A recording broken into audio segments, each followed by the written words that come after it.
আমাদের ওই টাইমে পিএম এর বডি দেওয়ার টাইম ওইটাই। যখন বডিটা আমি তোলা হয়ে গেছে, আমার গাড়িতে আমি তুলে নিয়েছি, তখন অনেকক্ষণ আমি দাঁড়িয়েছিলাম, কোনো কাগজপত্র মানে বাকি ছিল, ওই জন্য দাঁড়িয়ে তারপরে আমাকে বললো যে এই সেট থেকে বার করে নেবে। পুলিশ বলেছিল দিদিরই বাড়ির লোক বা কিছু, ওরা ঝগড়া করছিল। তারপরে ওনাদের হাত জোর করে ক্লিয়ার করা হওয়ার পর উনি গাড়িটাকে সরিয়েছে, নাহলে আমার গাড়িটা বেরোচ্ছিল না। শেষকৃত্যে তাড়াহুড়ো, দ্রুত মৃতদেহ সৎকার, কিন্তু কেন, কি উদ্দেশ্যে? শুরু থেকে বারবার এই প্রশ্ন করছেন আরজিকর হাসপাতালে নিহত তরুণী চিকিৎসকের মা বাবা থেকে বিশেষ বন্ধু।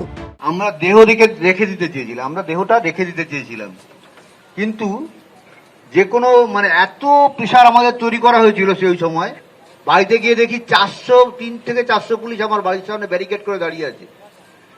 কিন্তু এই মতো অবস্থায় আমাদের আর কোনো কিছু করার ছিল না, বাধ্য হয়ে আমরা মেয়ের দেহ দাহ করতে বাধ্য হই। আগে তো অন্য একটা গাড়ি করে সব দেহবাহী গাড়ি এবং কাকু বেরিয়ে যায়, এবং তখন গিয়ে দেখি যে প্রচুর পুলিশ ঘিরে রেখেছে ওই যেখানটা ক্রিমেশনের যে জায়গা। তারপরে যখন সমস্ত হয়ে যায়, আমরা যখন বেরোই তখন দেখি জায়গাটা অনেক ফাঁকা হয়ে গেছে। তখন কেউ কিভাবে আসবে বুঝে উঠতে পারে না। এবার চাঞ্চল্যকর দাবি করলেন সেই ব্যক্তি, সেদিন যিনি সববাহী গাড়ি চালিয়ে আরজিকর হাসপাতাল থেকে বাড়ি পর্যন্ত নিয়ে গিয়েছিলেন তরুণী চিকিৎসকের নিথর দেহ। তার দাবি পরিবারের কেউ নয়, পুলিশই তার গাড়িটি বুক করে।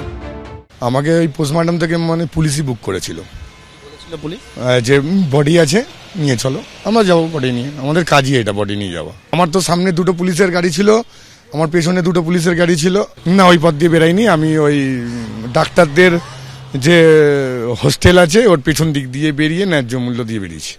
এখানেই শেষ নয়, গাড়ি চালকের দাবি মৃতদেহ শ্মশানে পৌঁছে দেওয়ার পর সেখানে দ্রুত তার টাকা মিটিয়ে দেয় পুলিশ। আগে থেকে ওদের চালা সব রেডি ছিল, ওনাদের ডাক্তারদের বাড়ির লোকের যে চালা রেডি ছিল আগে থেকে। ব্যবস্থাপনা কি পুলিশ করে রেখেছে? হ্যাঁ, এটা বলতে পারবো না। আমরা ওখানে গিয়ে প্রচুর পুলিশ ছিল, ওখানে গিয়ে আমি 8 ঘন্টা ছিলাম শ্মশানে, পানিহাটি শ্মশানে। রিলিজ হয়ে যাওয়ার পরে আমাকে টেচার রিটার্ন করে দেয়, আর আরও অফিসার ছিল, কাউন্সিলর ছিল। তো আমি আর পয়সা কারোর থেকে চাইনি, কেন ভিড়ভাড়টা থেকে আমি বেরিয়ে যাচ্ছিলাম। পুলিশ এসে দৌড়ে এসে আমাকে টাকা দিয়ে গেছে। আমার মেয়ে আজকে সেদিন মারা গেছে, শ্মশানের যে খরচ, সেই খরচটা ফ্রি করে দিয়েছে। কারা, কেন করা হয়েছে, কেন? আমার মেয়ে আত্মার পর্যন্ত খুব কষ্ট পেয়েছে, যে লাস্ট শেষ সময়ও তো সে ভেবে গেছে যে আমার ভাবি এই কোটি টাকা ভাবি খরচা করতে পারলো না। কি মর্মান্তিক ছিল সেই দিনটা আমার কাছে, এই প্রশ্নের উত্তরটা আমায় কে দেবে? এদিকে আরজিকর মেডিকেলে ধর্ষণ খুনের ঘটনায় ধৃত সঞ্জয় রায়ের টিথ ইমপ্রেশন সংগ্রহ করল সিবিআই। সিবিআই সূত্রে খবর, নির্যাতিতার শরীরে যে একাধিক আঘাতের চিহ্ন ছিল তা কামড়ের কারণে কিনা তা খতিয়ে দেখার জন্যই সঞ্জয়ের টিথ ইমপ্রেশন টেস্ট করানো হলো। প্রেসিডেন্সি জেলে গিয়ে সঞ্জয়ের নমুনা সংগ্রহ করা হয়েছে।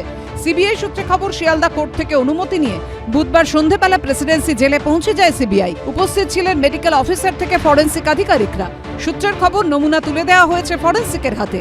এদিকে আরজিকর কাণ্ডের তদন্তে বৃহস্পতিবার সিবিআই দফতরে যান নীলরতন সরকার মেডিকেল কলেজের অ্যাসিস্ট্যান্ট প্রফেসর মলি বন্দ্যোপাধ্যায়।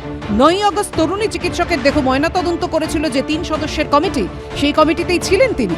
পার্থপ্রতিম ঘোষ, প্রকাশ সিনহা ও রঞ্জিত সাউয়ের রিপোর্ট, এবিপি আনন্দ।